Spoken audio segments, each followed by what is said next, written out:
I know you've got an ear out for the start of the podcast, but before we jump into today's episode, I wanted to remind you to keep an eye out for Darryl Lee's limited edition Christmas treats, because they're in stores now.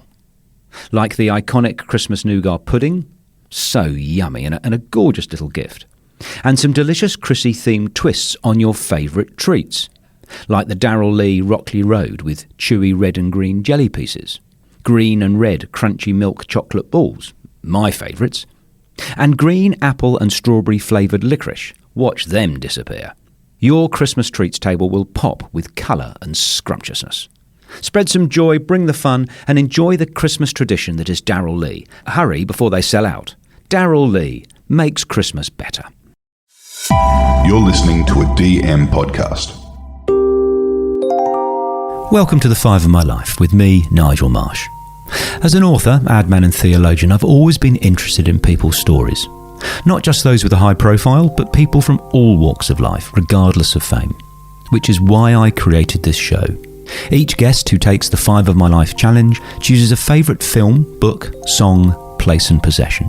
They tell me their choices in advance so I can research them, but they don't tell me why they've chosen them. That's the subject of our conversation. It's amazing what you can learn when discussing someone's 5 choices. I hope you enjoy listening to the show as much as I enjoy making it.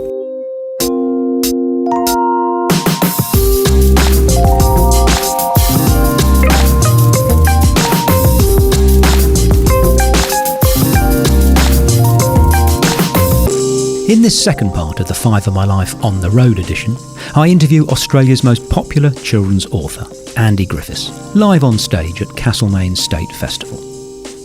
Castlemaine State Festival is Australia's longest-running regional arts festival. Unique in its scope and diversity, it covers 17 days of events encompassing music, literature, film, and now 5 of My Life.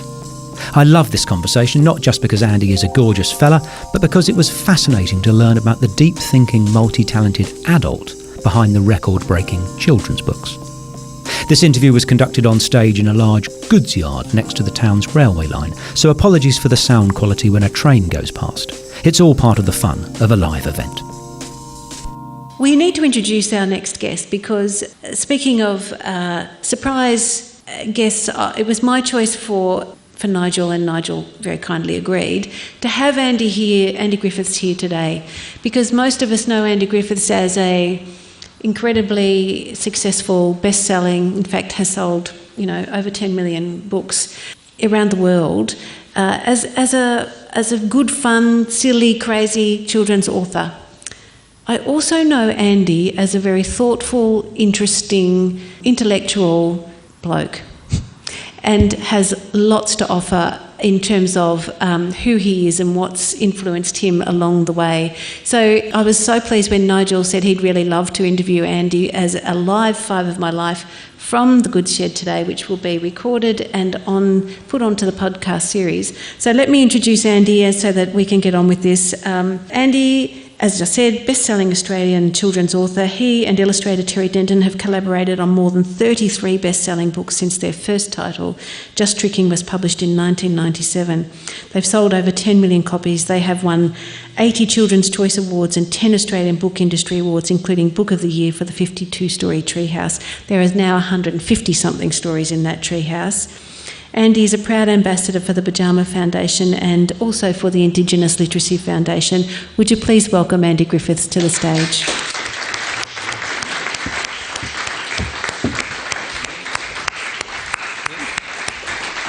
Nigel. Andrew Noel Griffiths, welcome to 5 of My Life. Thank you very much. Does anyone else use your full name? My family have always called me Andrew.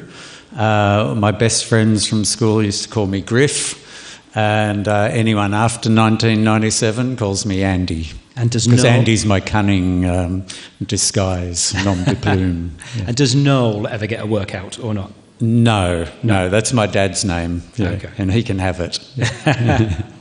How did you find the process of doing the 5 of My Life challenge?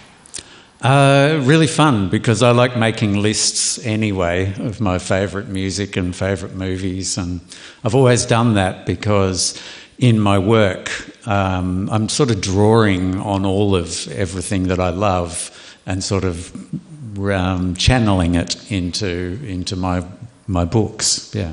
Well, I'm glad you enjoyed it, and I'm looking forward to going on this journey with you. And it's going to be a journey through the 1970s, because the first three of your choices are all from the 70s.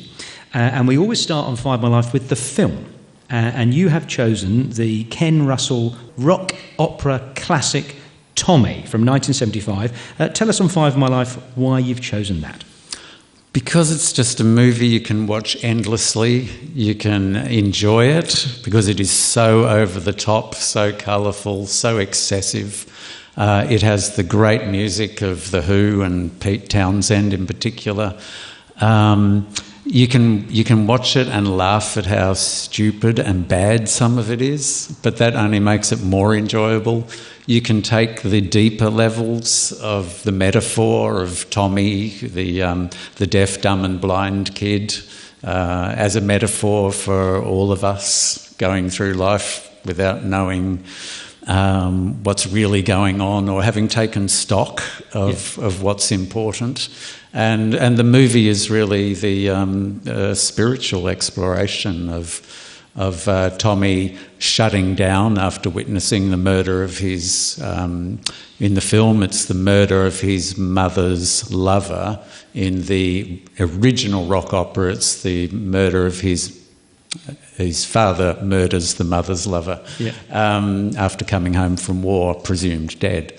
And Tommy sees it, and they say you didn't see it, you didn't hear it, you know nothing. So he goes into a catatonic sort of mute, deaf, dumb, and blind state. But who happens to be really good at playing pinball because he can feel the vibrations, and he becomes very famous.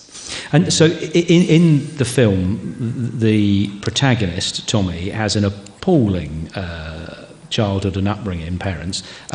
Tell us about your parents and your childhood. Oh, I had the same upbringing, obviously. No, I like to joke to the kids when I talk to them. I say, I have mean parents. They made me use a knife and fork. And they made me go to school 5 days a week. Can you imagine that? And the kids go, yeah.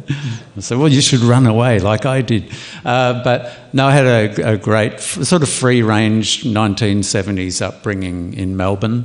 It was on weekends, you could leave after breakfast and make sure you're home before dark. But we had the eastern suburbs. I was growing up in Vermont, which was being converted from apple orchards to housing estates. And we could just do anything we wanted, me and my friends. We could play in the creek, we could fish. We could, every November the firecrackers would come and we'd just play with dynamite for 3 weeks. It was an amazing childhood, climbing trees and falling out. It sounds so happy.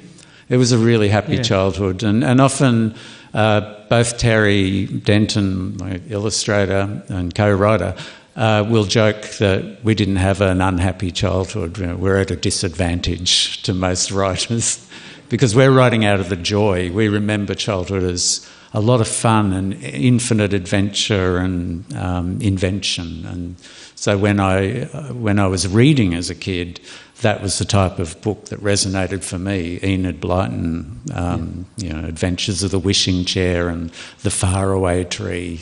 Anything was possible. You know the Philip Larkin poem? Sorry? The Philip Larkin poem, which is they fuck you up, your mum and dad. Yours sounds like they tuck you up, your mum and dad. yeah. Well, they weren't perfect. Right. Like I was the wrong. I didn't fit their idea of what the right child should be. I think my dad would have liked to see me playing football and cricket and a good team sport, and I was not interested at all. I was more left to my own devices. I'd be reading or writing, playing with a typewriter and I remember his complaint, and probably my mother's, why do you have to be different? Why do you always have to be different? And I was like, well, I don't know, it's just doing what I love. But yeah, they were hoping I would become a lawyer or a doctor. But they must be happy now seeing your enormous success. My dad said, "Yeah, our friends say you must be very proud," and he said, "We're more bemused that you amounted to anything." Because I was more interested in punk rock and just like messing up. Yeah. It reminds me of you saying that they might have wanted you to be a lawyer or something, that the wonderful book, Orange is Not the Only Fruit, the author, that mother said to her, "Why be happy when you could be normal?" Yeah. You go, right.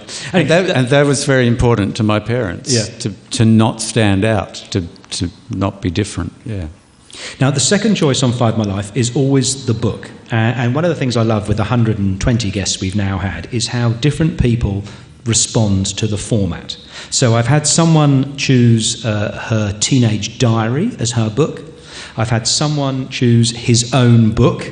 How brilliant. Your own book on Five My Life. I've had someone else choose a play that I allowed because he hadn't seen the play, he'd only read it. And you have chosen a comic. It is from 1973, Supergiant comic number 2. Could you tell us your story on Five My Life around that? Well, I'll tell you how I came into possession of the comic. Was we would go to Pambula Beach on the east coast of Australia and have a beach holiday for a couple of weeks at a camping resort. And in this particular year, there were sharks. The shark siren would go off at 12 o'clock every day. Everyone had to get out of the water, and you'd have a long, tedious afternoon in the camping ground. And they had a little shop there, and they were selling these comics, which are sort of Twilight Zone stories, that freak you out. And I would camp separately from my family. They had a 4-man tent, and I had a little orange tent. And I'd spend the afternoons lost in this particular comic, just like blowing my mind with the ideas and the weirdness of these adventures. And so it was something very powerful for me at 10, where the adventure was real. So I read it at 60. I read all the books and watch all those. The story of X. And beautifully, economically, crisply told. I was actually enjoying it as a 60-year-old. Just a wonderful story. Yeah. It's a timeless, like a fairy tale. You don't have to be a child to enjoy a fairy tale. And a well-told comic. They are using a minimum of words to tell quite a complex story. In this case, about the fantasy writer Charles Bentley, who has a mean editor making him create more and more fantastical characters. And in this case, he creates a 2-headed monster from outer space that the Air Force have to dispatch at great trouble. And then it comes out and it's a big success, but then the Air Force calls him in and said, "How did you know about this 2-headed monster from outer space? It was top secret." And he says, "It's coincidence, I didn't know." Okay. He does it again, there's a sea serpent, and then the Navy call him in. "How did you know about this?" His editors, meanwhile, is whipping him, going, more. He says, "I'll create this creature from another dimension that can't be destroyed. If you fire bullets at it, it turns to smoke."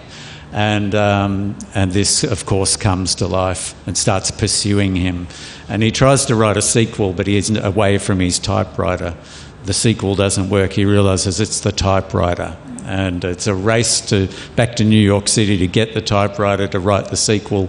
But in the end, he realises the only way to destroy the monster is to destroy the typewriter.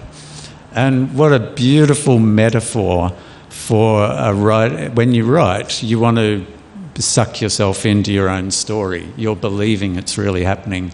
So this works on a pure pulp fiction level, but it's also a metaphor for believing in the unbelievable. Wonderful. And because it's a comic, obviously the pictures as well as the words are important. And it makes me want to ask you about the secret to successful long partnerships, because I think Jill is in the audience and Terry has been your illustrator for decades as well. Forever. You clearly are good at partnerships. What's your secret, mate? I think it's allowing people to be creative in their own right, to not try to control everything. So I see myself as someone who sets the general direction and the tone, and then I want other people to bring their own thing to the party, which then inspires me to expand and modify my original vision, because I don't think mine is the definitive one. And I've just learnt the more you allow people to come in, the bigger and more enriched the project is enriched. And it's not always easy, because sometimes those drawings or whatever's brought to the table are not what I thought. And so there will be backwards and forwards, but it always results in a better final outcome. And also because I'm obsessed with music, and I love reading band biographies, and I love, in a band biography, generally most bands might last for 3 or 4 years if they're lucky, 2 or 3 albums before the inevitable egos get in the way. And those, to me, are like self-help manuals about how to maintain partnerships. Don't be a rock star. No, be a rock star, but realise that ego is going to kill you if you try to put yourself forward of the group, yeah. That's the perfect link to the third choice on 5 My Life, which is always the song. And there's every song that my guests choose gets put on the 5 My Life Spotify playlist. So it's an amazing 6 hours now of completely random songs that the algorithms wouldn't give you, because Julia Gillard's song would be different to Andy Griffiths' song, would be different to Kevin Rudd's song, that would be different to Commando Steve's song. And your song is the wonderful 1973, we're staying in the 70s, Into the Blue by G. Wayne Thomas, which is actually from the soundtrack of the surfing film Crystal Voyager. Helios eye reflects back at you as you slide through space, gliding into the blue, into the blue. Well, I went through a period of being obsessed with surfing, because my best friend Mark's brother made surfboards in the backyard. He had a surfboard company, and it was called Silver Cylinder Surfboards. And he made me one, and we would go surfing, and he had a panel van. It was like the classic early 70s dream. And out the back of that, he was blasting one day the soundtrack to Crystal Voyager. And it's just, it's a music that evokes the feeling of being in the water and surfing the waves, and so it's a wonderfully uplifting, transporting. It's kind of daggy. It sounds a little bit at times like a 1970s margarine commercial, but if you just ignore that, it'll just take you back into that blissful dream of being on a wave, with the wave curling over the top of you. And it's a Sunday morning standard for me. You can just put it and drift away. Yeah. Now, you're being modest and hiding your light under a bushel, because you are a very accomplished, successful musician yourself. And I have to ask you, I'm not sure if anyone in the audience is aware of your 6-year career in, first of all, Gothic Farmyard, the lead singer, this gentleman over here, and Ivory Coast, and they're the 2 songs that in my research caught my ear. Was you're a legend at titles: Mowing Tentacles and Weeding Giant Clams, a classic from 1984, and How Can I Stop the Leak If You Won't Stop Peeling Off My Band-Aids from 1986. Would you mind telling us all about your flirtation with punk rock? And I'd say tremendously successful, accomplished musician is a way exaggerated way of saying I was the guy who wrote the words, and I ended up standing up there barking them out and shouting them, and I developed a very lively stage act to cover the fact I could not sing a note. I can't play an instrument, but I discovered through that period I could hold the attention of a crowd by any means of desperation necessary, which came in very handy when I became a children's author and had to entertain kids, which are much worse than a punk rock audience. So that just stood me in good ground. But The music is always the first point for me. It's the energy. I just get this huge energy off listening to many types of music, especially punk and alternative, different music. It really excites me, and I want to translate that energy into words. And so that came out first as a joke band, where it was just a big joke, and then we put it on at school as a big concert, and we were trying to be the worst band in the world. And we were, but we were incredibly entertaining, and so that led to a more serious pursuit.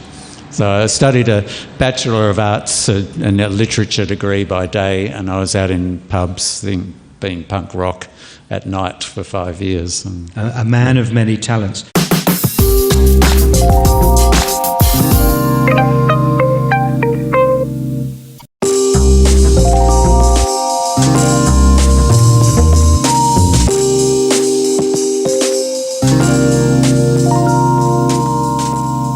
The fourth choice on Five of My Life is the place.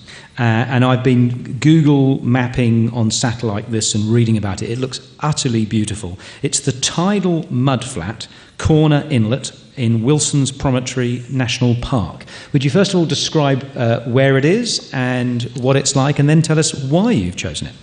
Well, I'm kind of reluctant to describe where it is because I don't want anyone to actually go there, because no one ever goes there. And it's, if you go down to Wilson's Promontory National Park, you will go left at Foley Road. Now I'm telling you all. You go left. You can't see it from the road, but it's just a big, many kilometres of tidal mudflats. So the tide takes a kilometre to come in and a kilometre to come out twice a day. And it's kind of bleak. It's not a big, beautiful yellow sand surf beach. It's the opposite. It's mud, and it smells, and there's crabs, and there's horrible jelly-like things. To me, it feels like we're on the Earth 6 billion years ago, before life evolved.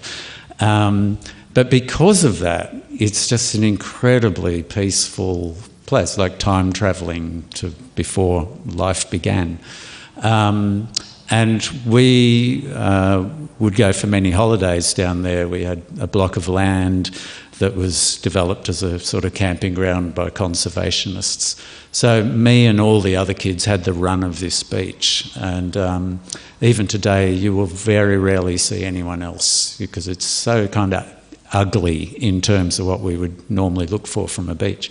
But there was a boat, a kind of wooden boat, and we all used to get in and rock backwards and forwards and have a great time. And over the years, it's all silted up. So now the only thing you can see of that boat is the prow. And I've watched it over the last 50 years just gradually become consumed, and the prow is sticking up. And that's like my little timer. You know, like one day that prow is going to be, probably by the time I'm ready to shuffle off this mortal coil, that will be gone. So I love going back there. That's ground zero for me. We can come out into the world and be busy and do all of this stuff, and I know that is always the same. And would you mind talking about the role of nature and the outdoors in young people's lives, mental health, these days? Do you feel that is it true that they're all just stuck on screens indoors, or? I can only go from, I live down by the beach in Melbourne, and I do wonder where all the people are. They all came out during lockdown.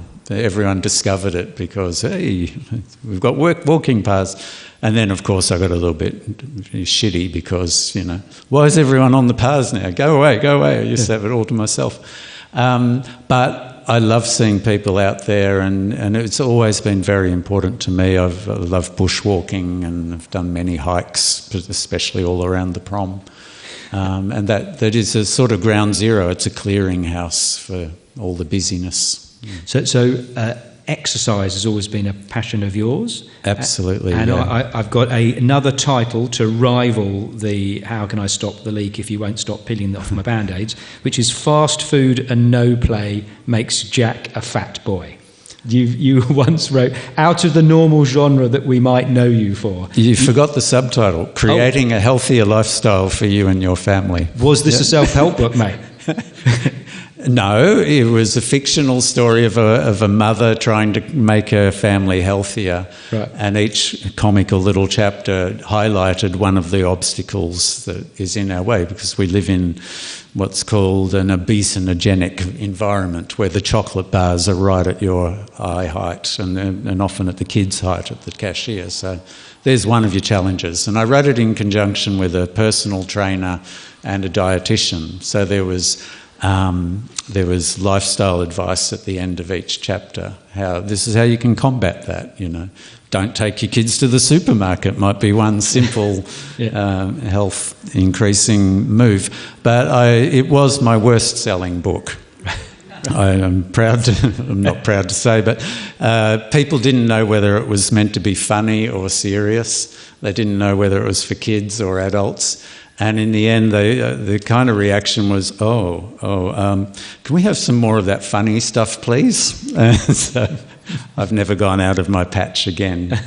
But it was tremendously useful for me because I got to do all the research. And I do believe that a fit body creates strong thoughts and strong mind. So when you're a writer, you have a lot of time sedentary at a desk. Now, these days, I stand, but I need to balance that time almost exactly with long walks and times in the gym, and it's a chance to listen to music too. So it's, yeah. On another note around your place, obviously a beautiful part of nature, makes me think about the climate. Would you mind talking about your phrase, active hope? Active hope, well, you have to be an optimist, I think, to continue. And there is so much to do, so much that we can improve. And we can't do it all, but you can work on a small basis. And I guess my main way of trying to change the world is to trying to turn kids on to books and reading and the power of their imagination and make life a little less ordinary. And show them it's not just drudge. There are the library for me used to be little doorways into. Every now and again, you'd find a book that's utterly mad and utterly freeing. And if the school could have found it and got rid of it, they would have. But that's to me a good book. A good children's book is a bit subversive. You're saying, look behind the curtain. There's a lot more going on than what the adults might be telling you. Active hope is mixes in with that there's always, life is really fantastic and interesting, and it's not all doom and gloom, and that's a mistake to believe that. So I love hearing you talk to that. So one of the things I often say is the biggest mistake that humanity makes is thinking because you can't do everything, you should do nothing. And I think sometimes people grossly underestimate the power of good that good children's authors like yourself actually achieve, not just turning kids onto creativity and onto reading, but just opening their minds to different worlds. I think it's an amazing thing that you do, and I think your work is very, very important. The fifth choice on Five of My Life is always the possession. And you haven't disappointed, because you have chosen a full-size puppet theatre. And I haven't brought it with me because I haven't got it, but I have got a picture of it. There you go. Tell the audience your story on Five of My Life about your full-size puppet theatre. Yeah, I haven't brought it with me either because it's very big and very heavy and quite dangerous. And it came about because I love Punch and Judy puppet shows. That to me is one of the purest forms of theatre. Punch being someone who doesn't play by the rules. He does everything that we would do if there was no police and no social niceties. So I love it, and he's whacking down policemen and banging the baby on the head or feeding it to a crocodile, whatever. And I love the fact that kids are that wide-eyed and slightly terrified, but also hilarious. And so I thought, in my work with kids, I used to carry a lot of props with me, and I thought a puppet theatre would be brilliant. We could have, these wild little puppet shows. And I saw one in a shop and it was about that big, and my wife Jill's father was a really great woodworker. And I said, could you get your dad to make me a puppet theatre? And so what came back was this very big puppet theatre that was way too heavy to transport anywhere. So we used it in our house, and my daughters used to love doing puppet shows, and you'd have the kids there. But it was not well supported. It only had tiny little feet out the front, and every now and again it would fall forward in danger of some... I don't think it ever hit anybody, but it would go bang on the ground. So it was a very amusing and very dangerous puppet theatre, which we then had decorated by a Melbourne artist and with crackle paint, so it looks like it's from 100 years ago. And it's that vaudevillian kind of pantomime thing is very... I love it, and it's what my work is a bit too. It's just too much. It's exaggerated and over the top. A bit like Tommy, the movie. Yes. It speaks to I've been listening to lots of interviews you've done previously, and one of the phrases that caught my mind was you said, I can never understand people who are bored. And looking at your possession choice, it's old school, make your own entertainment, make it, it's not online, nothing wrong with online, but no. It makes me want to ask you, in your own creative life, the difference between writing versus performing. So it's one thing fronting a punk band, it's another thing standing at your desk writing a novel that's going to go on the way to 10 million copies. Which one do you like best, or do you like them equally? Well, I can't know it's going to sell any copies until I get the raw material out and test it out on an audience. So they're intimately related. When I'm out performing, and that's a different part of my personality, the extrovert will come out when you've got kids in the room. When they're not there, I'm quite happy to go more to the introvert side. But if there's a kid in the room, I can't help telling them something stupid and trying to get them to believe it. And I've done that since I was a kid to the little kids around me. So, sorry, where were we? Where were we going with that? Prefer, writing or performing?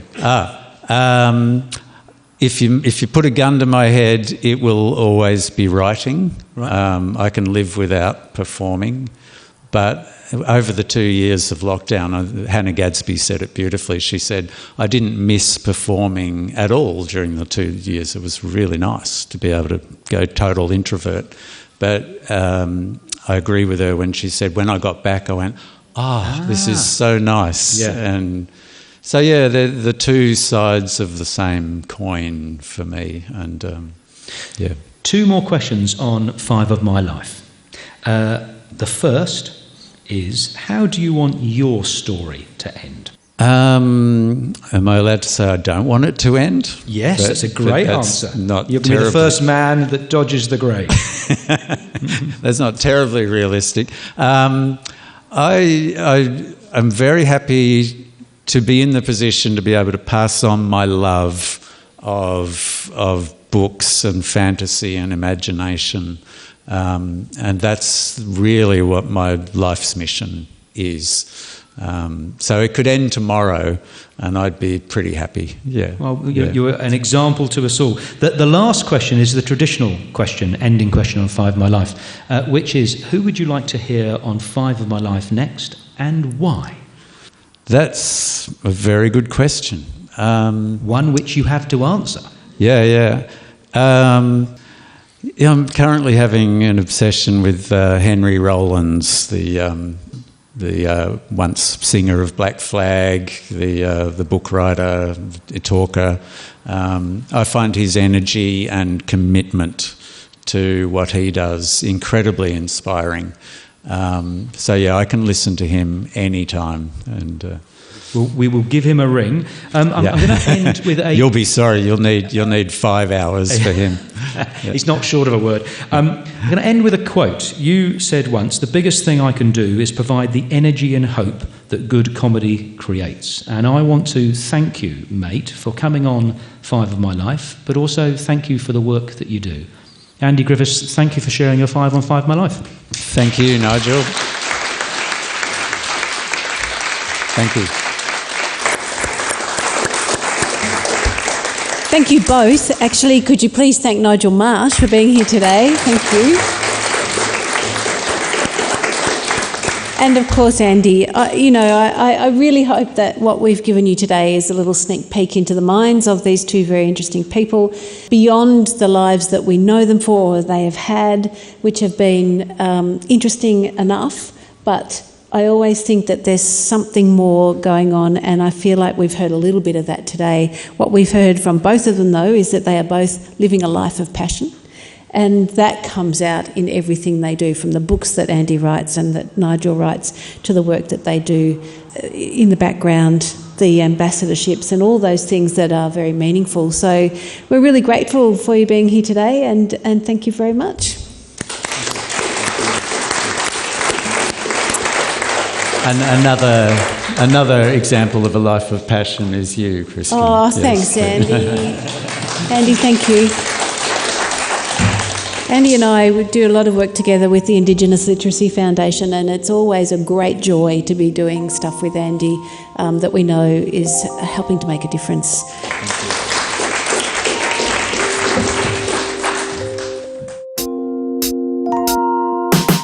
Thank you for listening to this episode. If you follow 5 of My Life, you might enjoy my latest book, Smart, Stupid and 60. In it, I write about a number of the issues discussed on the show. It's the 20-year follow-on from my first book, Fat, 40 and Fired. If you have any feedback on the book or suggestions for the show, please get in touch via my website, nigelmarsh.com.